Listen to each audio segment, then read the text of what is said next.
especially Joey and a few of us who have been witnessing murder today. So we are all quite tired, exhausted, emotional. And there's a tiny little thing, we don't know who knows.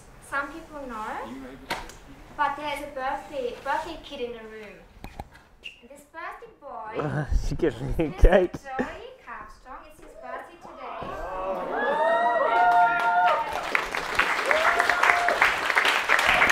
Happy birthday to you. Happy birthday. Ah, thank you. Happy birthday, dear Joey. Happy birthday to you. Thank you. Who knows what my wish was? I can't tell you all, but I'm sure you'll guess. Okay, so we're about to go inside to the kill floor where they will process the animals from the pens. And this is the sort of smoking lunchroom here. Everyone drinks coffee. It's early. Everyone starts working early here, so.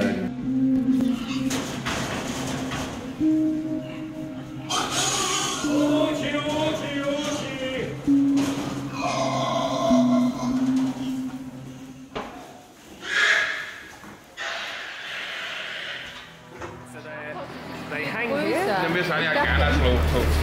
They've been shot there. Also bei mir war es, also wo ich früher gearbeitet stabbed in the throat. also was heißt ganz groß, aber ich hatte das Gefühl, die hatten I think they take a little while to pass away.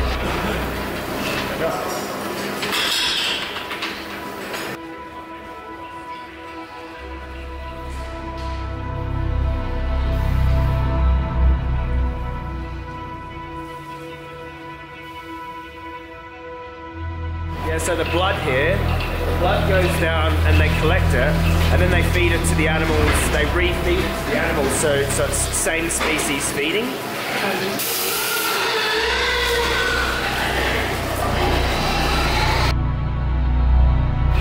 What's actually so hard to believe is that only 10 minutes ago we were petting them and bearing witness to them, and now they are sort of hanging by their legs, having their last breath in their own blood, so it's quite a surreal and disturbing experience. Yeah, I mean,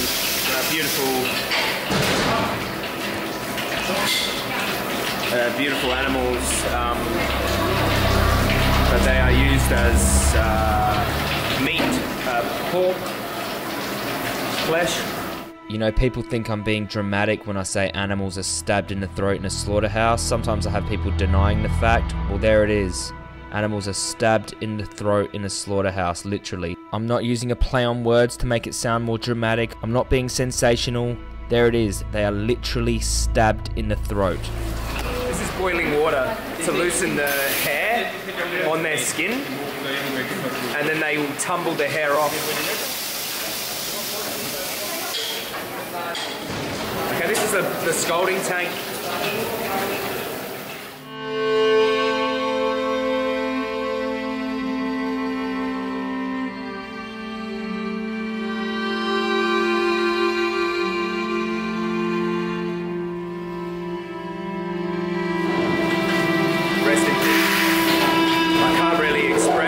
That I want to express now, because we're trying to be a little bit more uplifting. We don't want to show our true emotion in front of the slaughterhouse workers here, so we're trying to not be as emotional as I want to be.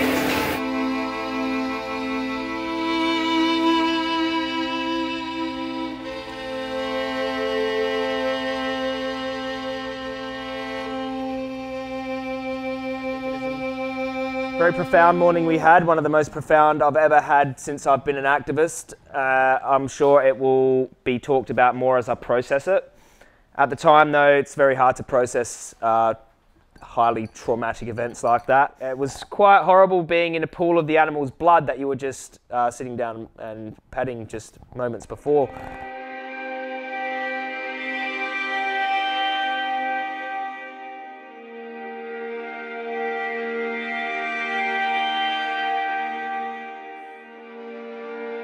I want to talk about the power of showing slaughterhouse footage. Okay, it's controversial, I know. You're forcing people to watch slaughterhouse footage as they're walking down the street. I'm sorry that you are paying for them to exist. Okay, I'm sorry you are paying for them to exist and you're feeding these corpses of these murder victims to your children, and we are forced to show that to you without your permission. But the animals didn't ask to be in there getting chopped up either.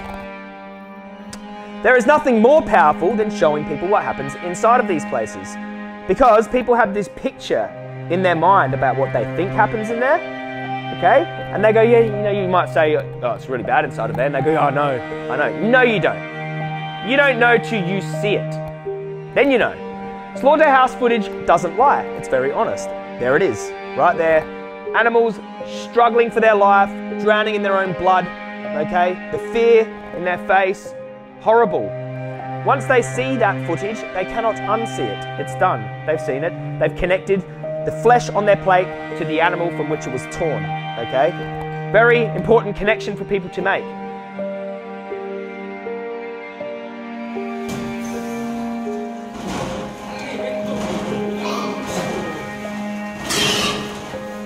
And one by one, the frustrated worker leads each of the pigs out to their death.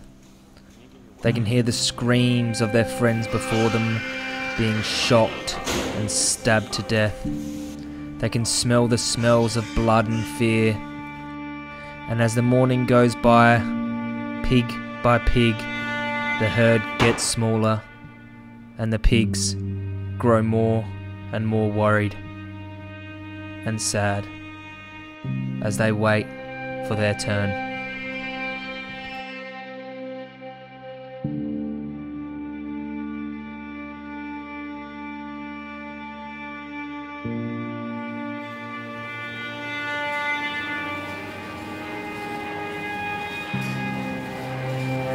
This is the inferno where they take the rest of the hair off. And they all work in different areas. It's like a processing line.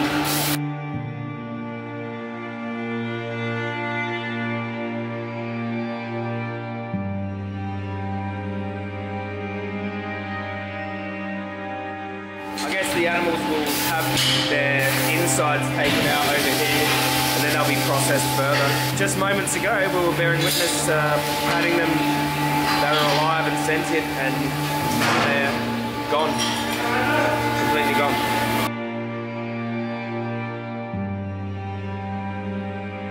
Taking out the stomach. You can hear the other animals screaming from over there. We've seen there's probably about 100 pigs waiting. More will arrive on trucks. And it just goes like this, on and on and on. This is one slaughterhouse in one place in the world. Now, as you can hear by my voice, I'm noticeably shocked by this part. Seeing the inside of the animals that I was just moments before patting and connecting with, seeing them sawed in half like that was probably the most traumatic part of all of this experience. Seeing the inside of their head, I mean, I was noticeably shocked. Wow. Wow. Oh my God. And it's taken me a while to actually process seeing something like that. Really, really horrific. I can't believe how that just saws it completely in half. That is... I mean, how anyone can look at this absolute horror show and think that this is food. Look at this, entrails being cut out of animals, organs just placed in buckets and blood everywhere, tongues cut out of animals' heads. Like that saw just straight in half, and you can actually see the inside of the animal. Like, wow.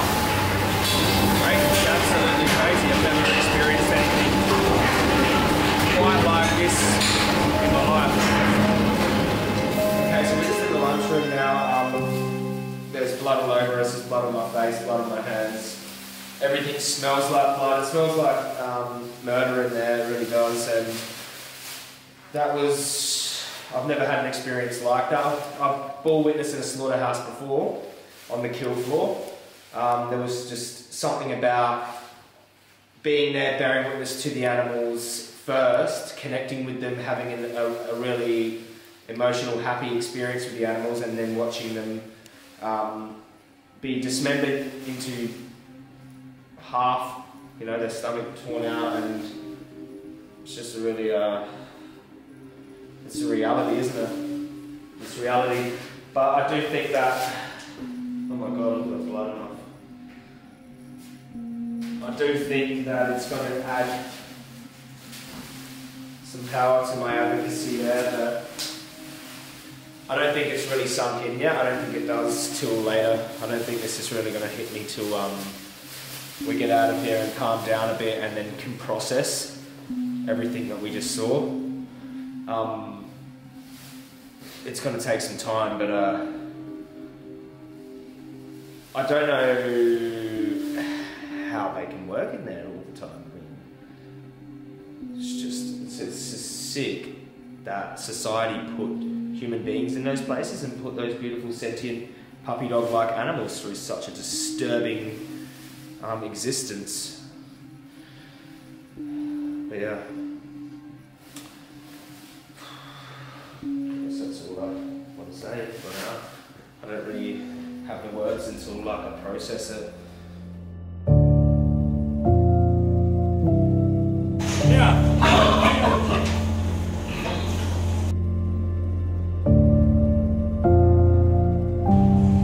And they're getting sadder and sadder.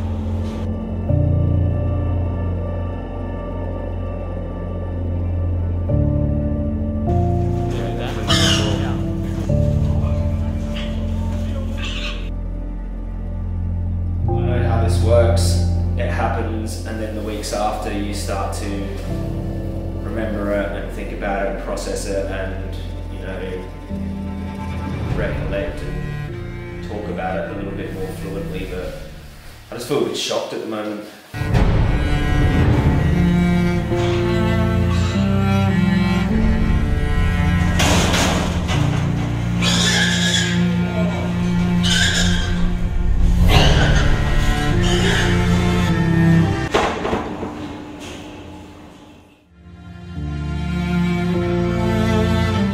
Like a little bit in disbelief that happened so quickly, and there's just like a pool of animals' blood and like kicking and then flailing and then stomachs being cut out and then it's their heads being sawn in half,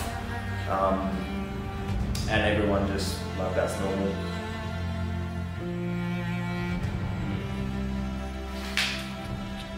Okay. Do you have anything you want to say about that? Nothing? How about you? That was an experience for you. Do you have any words? It was hard. It was hard, and I have to share their story. Yeah. What they go through. Yeah. That's the blood of those angels. Yeah. There's nothing more profound than that. Like, we were just in the middle of a fucking murder scene. There's like a river of their blood just flowing out of their neck right in between us. I don't know, like I guess it's time to process all that. And the next speech is going to be a powerful one, I suppose. I can't believe it. I actually can't believe it.